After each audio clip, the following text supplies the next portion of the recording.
하나님 말씀은 요한복음 4장입니다. 요한복음 4장 제 성경은 146페이지입니다. 요한복음 4장 1절로 19절까지 말씀입니다. 같이 읽습니다. 예수께서 제자를 삼고 침례를 베푸시는 것이 요한보다 많다 하는 말을 바리새인들이 들은 줄을 주께서 아신지라. 예수께서 친히 침례를 베푸신 것이 아니요 제자들이 베푼 것이라. 유대를 떠나서 다시 갈릴리로 가실새 사마리아를 통과해야 하겠는지라. 사마리아에 있는 수가라 하는 동네에 이르시니 야곱이 그 아들 요셉에게 준 땅이 가깝고 거기 또 야곱의 우물이 있더라. 예수께서 길 가시다가 피곤하여 우물 곁에 그대로 앉으시니 때가 6시쯤 되었더라.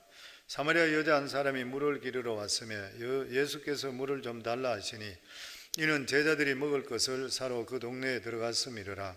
사마리아 여자가 이르되 당신은 유대인으로서 어찌하여 사마리아 여자인 나에게 물을 달라 하나이까 하니 이는 유대인이 사마리아인과 상종하지 아니함이러라.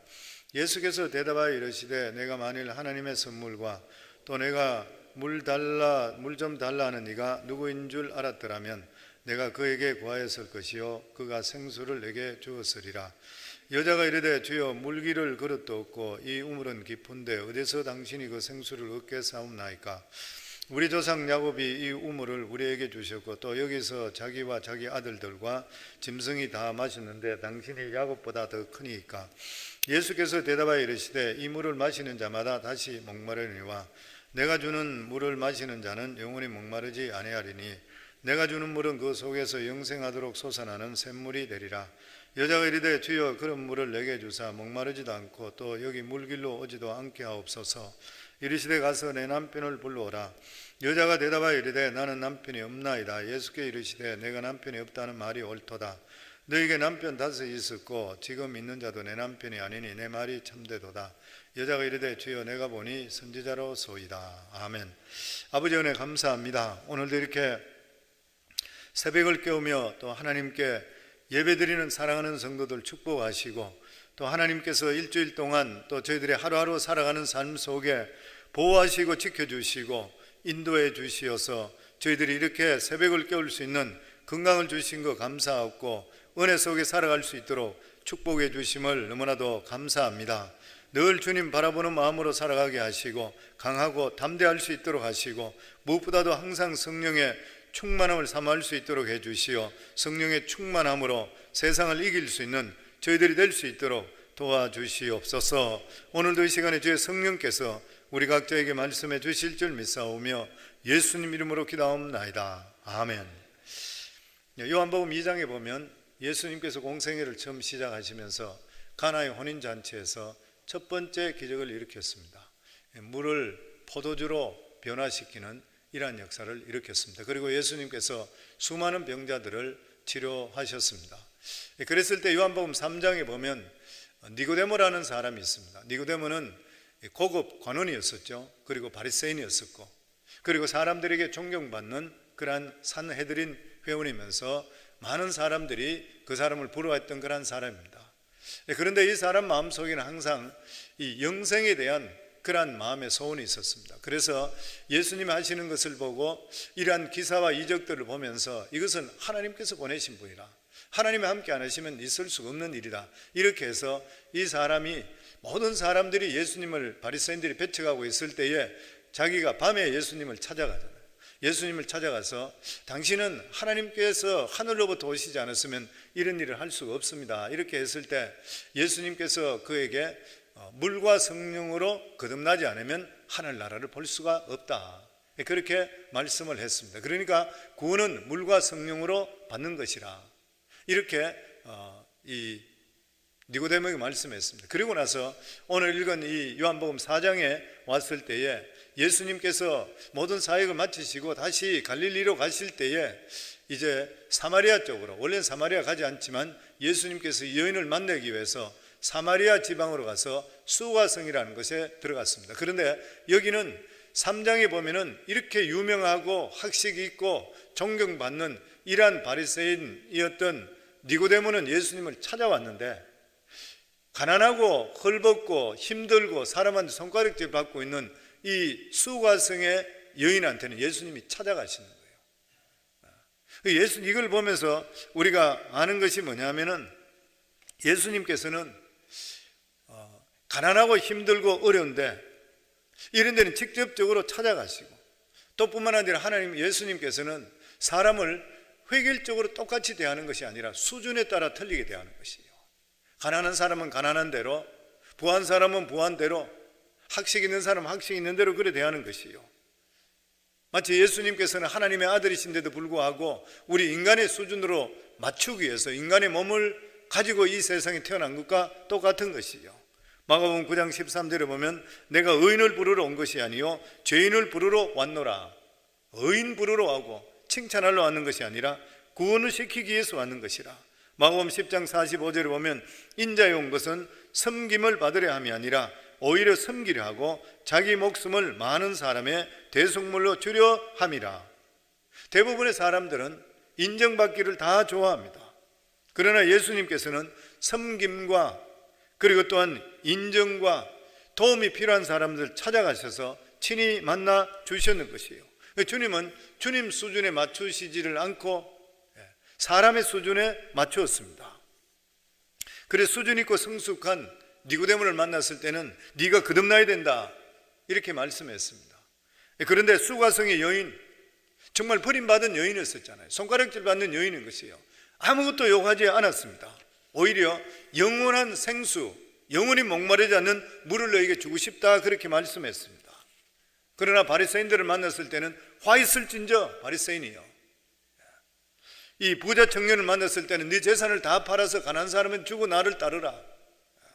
또 삭개오를 만났을 때는 오늘 너희 집에 내가 함께 유하리라, 먹고 마시겠다. 소경 바디메를 만났을 때는 네가 무엇을 원하느냐, 내 믿음대로 될지어다. 눈을 뜨게 하시던 예수님. 가나마다 현장에 잡혀왔던 그러한 여인에게는 예수님께서 네가 왜 가늠했냐 이렇게 물으시지 않고 나도 너를 정죄하지 않노니 다시 죄를 짓지 말라. 예수님은 사람마다 수준에 따라 모두 다르게 적용하는 것이에요. 각 사람의 필요에 따라서 위로하시고 복음을 주셨습니다. 오늘 예수님은 유대로 가는 그러한 길 도중에 일부러 이 여인을 만나기 위해서 유대인이라면 누구든지 들어가기 꺼려하는 사마리아로 들어갔습니다. 우리가 잘 알고 있잖아요. 사마리아는 왜 꺼려하는 일인 것인지. 그리고 그곳에서 삶의 의지도 없고 왜 사는지도 모르고 하루하루를 그냥 험하게 살고 있던 이러한 여인을 만나게 되었습니다. 아마 우리 인생에 병 중에 가장 큰 병이란다면 병명도 모르고 죽어가는 것일 거예요. 그런 사람이 얼마나 많이 있는지 몰라요. 손 쓰지도 못하고 죽어가는 것이죠. 마찬가지로 인생에서 가장 중요한 이 불쌍한 그런 인생이 누구냐면 인생이 무엇인지 왜 사는지 모르고 동물처럼 반사적으로 살다가 죽어가는 것이에요. 성도님, 우리 모두 다도 예수님께서 우리를 찾아주시지 않았더라면 똑같은 삶을 사는 것이에요. 그냥 돈 벌고 먹고 즐기고 이게 인생인 양 살다가 그냥 죽어서 지옥 가는 것이에요. 이게 바로 인생인 것입니다. 수가성 여인도 마찬가지였습니다. 이 여인은 남편을 5이나 바꾸고 그리고 6번째는 남편도 아니고 오다 가다 만난 사람하고 살고 있는 것이에요. 이 남자가 좋을까 저 남자가 좋을까 다 해봤지만은 아무것도 아닌 것이에요. 그러다 보니까 결과적으로 삶의 의욕도 잃어버렸고 사람들이 볼 때에 옛날에도 그랬지만 지금도 마찬가지잖아요. 남편을 5명이나 바꾸고 6번째 남자하고 산다 그래요. 사람 취급받지를 못하는 것이에요. 이런 처지에 있게 되니까 사람 만나기가 부끄럽고 사람 만나기가 싫은 것이에요. 그러니까 그 유대지방 정오 때 더울 때 그때 물길로 오는 거예요. 보통 아침이나 저녁에 물길로 오지. 그 무겁고 물을 길러 가면 힘든데 사람들은 그때 정오 여름 이때는 사람이 나타나지 않는 것이에요. 그런데 거기에 물길로 갔다가 예수님을 만나게 된 것이에요. 성경에 보면은 모든 것이 우연히 이루어진 것지만 예수님을 알고 찾아가셨습니다. 이게 예수님을 만난 모든 사람들의 체험이고 아주 신비로운 부분인 것이에요.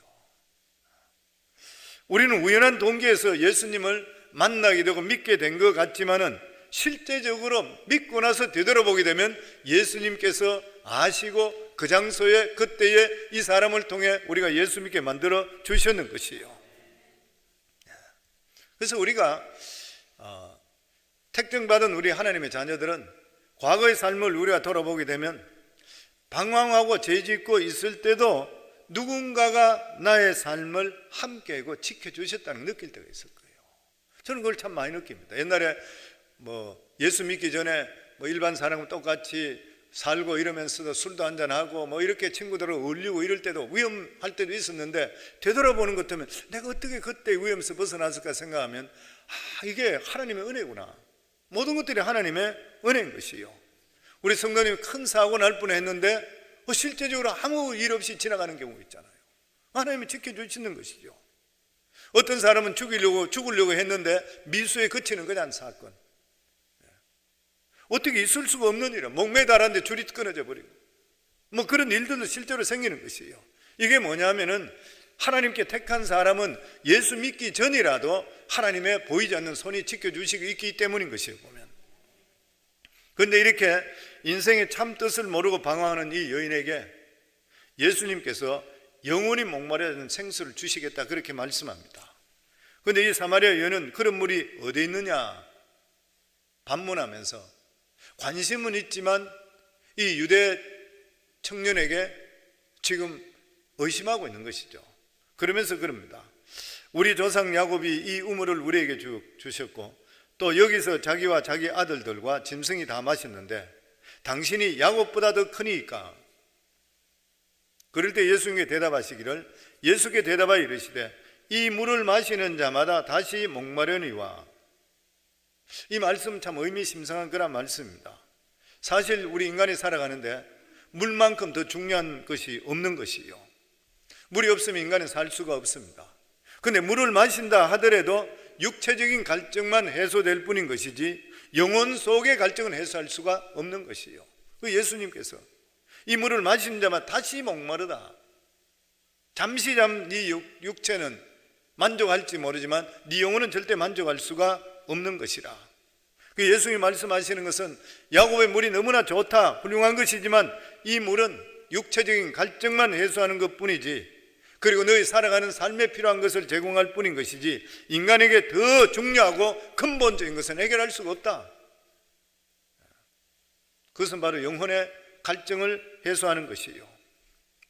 우리 영혼의 갈증을 해소하는 것이 무엇인 것입니까? 내 마음속에 만족을 주고 내가 이 세상에 살아가는 의미를 깨닫게 되고 내가 죄 가운데 있을 때 죄를 씻어주는 능력을 통해서 죄에서 해방되는 것.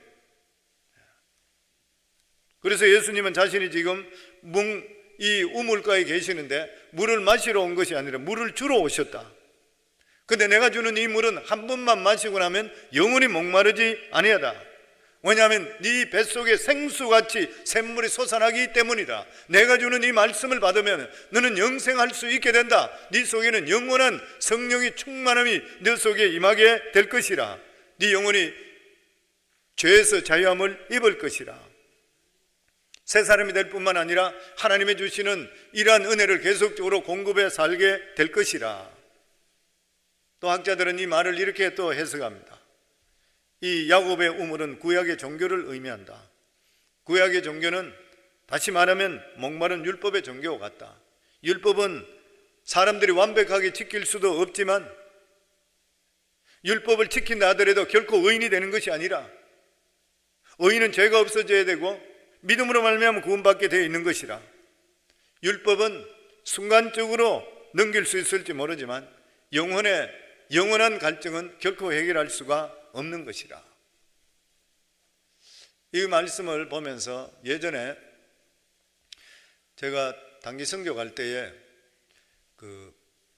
도미니카 단기 선교 갔을 때인데 비행기를 타고 가는데 갈 때도 유대인이 내 옆에 앉았었고 또 올 때도 또 다른 유대인이 내 옆에 앉았어요. 그분에게 예수님에 대해서 이야기하는데 자기들은 하나님을 믿지만 예수는 안 믿는다 그러더라고요. 그러면 당신들은 죄를 어떻게 하느냐 그러니까 우리는 하나님께 나가서 제사 드린다. 그럼 지금도 짐승을 잡냐? 그거는 아니라 그래요. 그러면 네가 만약에 제사를 드린다 하더라도 제사 드리고 나서 돌아오다가 죄를 짓든지 중간에 죄를 짓고 다시 제사 드리러 가기 전에 죄를 지으면 너는 죄값을 죽지 않느냐? 그러니까 아무 말도 안 해요. 율법은 완벽할 수가 결코 없는 것이요. 이런 여인에게 오늘 예수님께서 내가 주는 물을 마시는 자는 영원히 목마르지 아니하리니 내가 주는 물은 그 속에서 영생하도록 솟아나는 샘물이 되리라. 이 말씀은 생수에 대한 아주 중요한 사실을 말씀하는데 생수는 예수님께 주시는 것이라. 요한복음 7장 37절에 38절에 보면 명절 끝날 곧 큰 날에 예수께서 서서 외쳐 이르시되 누구든지 목마르거든 내게로 와서 마시라. 예수님께서 명절 끝날에 수많은 사람들 앞에서 크게 외쳐서 누구든지 목마른 자는 내게서 와서 마시라. 나를 믿는 자는 성경의 이름과 같이 그 배에서 생수의 강이 흘러나오리라 하시니. 성도님들, 예수님은 생수이십니다. 영원히 목마르지 않는 생수인 것이요.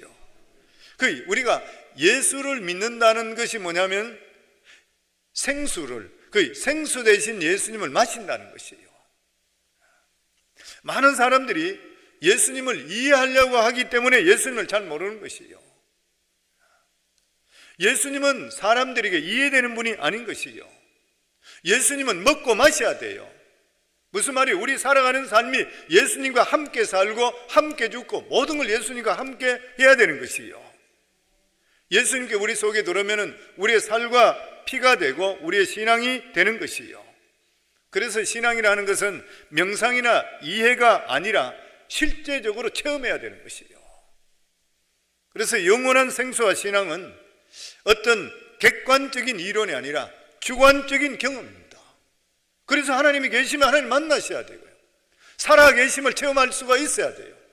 하나님께 주시는 말씀도 들을 수 있어야 되고 내 영혼이 계속적으로 새로워지며 하나님을 체험하며 살아갈 수가 있어야 되는 것이에요. 이제 사마리아 여인은 점점 예수님 말씀에 빠져들기 시작합니다. 처음에 유대인이 이 여인 사마리아에게 물을 달라 했을 때 경계했습니다. 그러다 당신이 야곱보다 더 크니까 이렇게 묻고 나서 나중에 그 생수에 대한 말씀을 했을 때 그 물 나에게 주소서 그렇게 했습니다. 그래서 15절에 보면 예수가 이르되 주여 그런 물을 내게 주사 목마르지 않고 또 여기 물길로 오지 않게 하옵소서. 그러자 예수님께서 갑자기 화제를 바꿉니다. 여인에게 깜짝 놀랄만 하는 것이요. 이르시되 가서 네 남편을 데려오라. 물을 달라 하는 순간에 네 남편 데려오라. 예수님은 이 여인의 다음 단계로 넘어가는 것이요. 여자는 전혀 생각하지 못했던 것이요. 그걸 자기에게 물을지 전혀 몰랐던 것이요. 예수님께서 네 남편을 데려오라 이렇게 말씀드렸던 이유가 된 것이요. 이 여인을 지금까지 옥매기 있는 과거가 있는 거예요. 남편 5명, 지금 사는 오다 가다 만났던 남자 이렇게 만나면서 자기는 인생 자체가 진짜로 패배 인생으로 되어 있던 거예요. 성도는 우리 삶 속에 하나님의 말씀을 통해 우리 삶에 과거가 해결되지 않고는 미래가 없습니다. 그래서 우리가 신앙생활 바로 하려고 그러면 내 삶 속에 내가 잘못했는 것이 하나님께 내어놓고 회개하지 않고는 내 삶의 영역에 우리가 영적으로 더 자랄 수가 없는 것이에요. 예수님 그 말씀하신 것입니다. 이 여인의 마음 깊은 곳에 숨겨져 있는 이 아픔, 썬뿌리, 이걸 예수님이 치료하시는 것이에요. 병의 근원은 섬기고 겉으로만 그냥 치료하는 거 예수님 그래 하시지 않습니다. 뿌리째까지 뽑으시는 것이에요 보면. 그래서 과거가 정리되지 않고는 미래가 없는 것이에요. 저도 예전에 폐병을 앓았을 때에 미열이 나잖아요. 폐병이 보면 뭐 알아본 경험 있는 분 계실지 모르겠습니다만은 미열이 나고 몸이 피곤한 것이에요. 그게 잘 모르는 것이에요. 그러니까 해열제만 먹습니다. 해열제만 먹는데도 낫질 않고 심해지는 것이에요. 병원에 가니까 폐가 나빠졌다 그러죠. 마찬가지로 우리 영혼의 구석구석은 어떤 해열제든지 외부적인 것 치료될 수가 없는 것이에요. 하나님의 능력이 우리 속에 들어올 수가 있어야 됩니다. 예수님께서 이 여인의 과기를 치유하시기를 원했습니다. 그래서 성도님들, 예수님 만나는 순간에 우리 인생이 뒤집어지는 것이 내 그 속에 숨겨져 있던 것이 튀어나와 버리잖아요. 그러면서 자유함을 얻는 거예요. 내 속에 숨겨진 거 있는 이상은 절대로 자유함이 없습니다. 우리가 주님께 모든 것을 내놓고 내 자신이 완전 속이 가득이 되어버리는 거예요. 주님 앞에 내어놓으면 그 주님이 우리가 예수님 만났다 그러면 내 인생에 속에 있는 것이 다 뒤집어져 버려야 되는 거예요.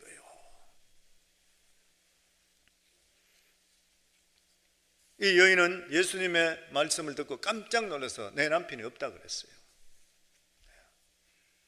아마 예수님께서 이 여인에게 처음부터 네 남편 데려오라 그랬다면은 도망가고 없었지 옆에 있지 않았을 것이에요. 근데 예수님께서 차곡차곡 이야기하셨습니다. 이 말씀 앞에 꼼짝할 수가 없었던 것이에요. 저희들도 인생을 살아갈 때에 예수님 만나면 절대로 도망가려 하지 말고 믿음을 다할 수 있어야 돼요. 성도님, 우리 살아가는 삶 속에 어려움이 있고 힘든 일이 있고 이럴 때에 하나님께 기도하고 여러 가지 하는데도 불구하고 응답이 없고 힘들고 이래 할 때 도망가지 마세요. 더욱더 주님 만나려고 깊이 들어오셔야 돼요.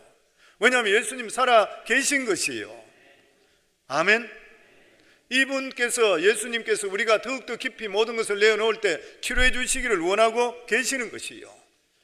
영원한 생수를 주시기를 원하고 구원받고 기쁨에 살아가기를 주님께서 원하고 계시는 것이에요. 그러니까 우리가 예배드리는 이러한 시간들이 뭐냐면 내가 살아가는 삶 속에 가지고 있던 죄를 터뜨리는 시간이에요.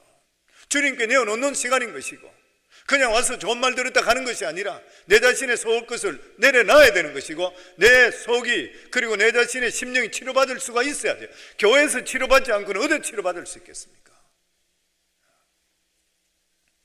실제로 우리 삶을 돌아보면 여러 가지 상처를 많이 받아요. 속에서 곪고 터지고 있는 것이에요, 보면. 근데 그대로 참고 가서는 안 되는 것이에요. 사람 앞에는 말을 못할지 모르지만 하나님 앞에 모든 걸 다 내어놓아야 되는 것이에요. 그러면 하나님의 주시는 영원한 생수를 맛보게 되어 있는 것이고 내 영혼이 만족과 기쁨이 넘치게 되어 있다고 하는 것이에요. 왜냐하면 예수님께서 오늘도 우리들에게 생수를 주시기를 원하고 계시는 예수님이기 때문인 것입니다. 아멘. 그래서 주님께서 우리에게 놀라운 축복을 주신 것이 뭐냐면 하나님의 말씀이잖아요. 그리고 우리에게 예배 드릴 수 있는 은혜를 우리에게 베풀어 주시는 것이잖아요. 사랑하는 성도님들, 예수 믿으시잖아요. 그러면 예수님의 생수를 이미 경험하시는 분들이에요. 그런데 우리 마음속에 우리가 끊임없이 우리 삶에 성령의 은혜와 충만함을 우리가 추구해야 될 것이 뭐냐면 성령의 충만함을 계속적으로 사모해야지 우리가 영적으로 충만해질 수 있고, 그리고 우리가 어떤 두려움이나 힘든 일도 견뎌낼 수 있는 능력을 우리에게 주시는 것이에요. 그러니까 성도님들, 예수님을 더욱더 사랑하기를 주 이름으로 축원합니다. 더 예배 중심이 될 수 있기를 주 이름으로 축원합니다. 더 말씀을 읽기를 주 이름으로 축원합니다. 그러면 내 속에 생수가 넘치게 되어 있는 것이에요. 그리고 모든 것을 뛰어넘는 능력이 우리 속에 오게 되어 있는 것이에요. 이번 주일부터 제가 우리 목장에 우리 5분 성경 읽기 광고 나갑니다.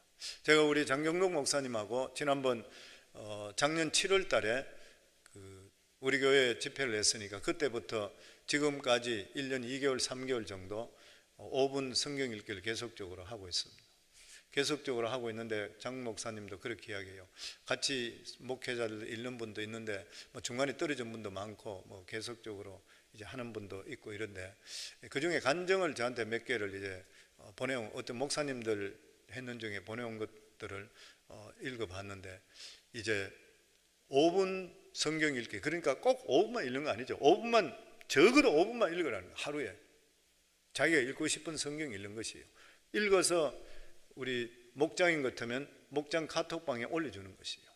그냥 그거 뭐 읽었나 이렇게 읽고 싶은 사람 보더라도 자기 거 읽기 때문에 상대편 관심 없어요. 하나님 관계이기 때문에. 그렇기 때문에 계속적으로 올리는 거예요. 매일매일 5분씩만. 근데 실제로 성경 읽다 보면 중간에 끊을 수 없으니까 5분까지는 끊어서 보내지만 나머지 부분, 그리고 하나님 성령 인도하시면 계속 읽어 나가잖아요. 거의 몇 장씩 20장, 30장 막 읽어 나갈 수도 있는 것이거든요. 그러니까 이게 그러면서 성령께서 이끄심을 받으면서 거기서 병치유 역사가 막 그 간증들이 나옵니다. 문제를 가지고 있던 문제들이 성경 읽다 보면 거기 성령께서 눈을 밝혀주시고 눈이 확 완전히 바뀌어버려요. 그 성경 읽다 거기서 회개하고 대성 통과하고, 그 목사님들 이 간증해 있는 걸 저한테 하나 보내줬어요. 같이 하고 있는 분 중에 한 분이에요. 보내왔더라고요. 제가 그걸 보면서 읽는 게, 예전에 제가 처음 시작할 때 교회에서 한번 하면 좋겠습니다 이야기를 그냥 했는데 목자들도 이야기하고 성도들도 우리 지금 일독 성경 하고 있기 때문에 이거 어떻게 하면 될지 모르겠습니다 그러길래 그럼 일독만 열심히 하라 그래 이야기했는데, 제가 보기 그게 아닌 것 같아요. 그래서 일독은 그냥 읽더라도 우리 이번에 신약이든지 아니면 사복음서든지 이걸 집중적으로 우리 성도들이 5분씩만, 그러면 1장 2장까지 읽게 되면은 2장 중간에 끝났다 그러면 2장 끝까지 읽도록 하고 이런 식으로 해서 5분씩만 계속적으로. 그래서 우리 성광교회 성도님들 특별히 지금 코로나 바이러스로 인해서 우리가 예배도 마음대로 못 드리게 되고 잘 못 모이고 이렇게 되니까 성도들의 영성이 떨어지는 분이 많다 그래요. 저한테 그런 이야기가 들려요 보면은. 그러니까 이럴 때에 우리가 성경 읽기라도, 성경 읽기 계속적으로 하고, 그리고 중보기도에 더 들어오셔야 되고, 성경 기도해야 되잖아요. 딴 방법이 있는가요? 영적으로 살기 위해서는. 그렇지 않으면 나중에 이런 식으로 코로나 바이러스로 한 1년 앞으로 더 지나갔다 그러면 예수 믿는지 안 믿는지 몰라요. 믿음 있는지 없는지 몰라요. 그래 되면 어떻게 돼요? 염려 걱정 덮어서 살아가요. 그래서 아마 이런 일들을 통해 하나님께 생수되신 이 예수 그리스도의 하나님의 말씀을 통해 우리 교회 성도님들이 더욱더 새로워질 수 있는, 그리고 치유될 수 있는 그러한 능력의 시간들이 될 수 있기를 주 이름으로 축원합니다.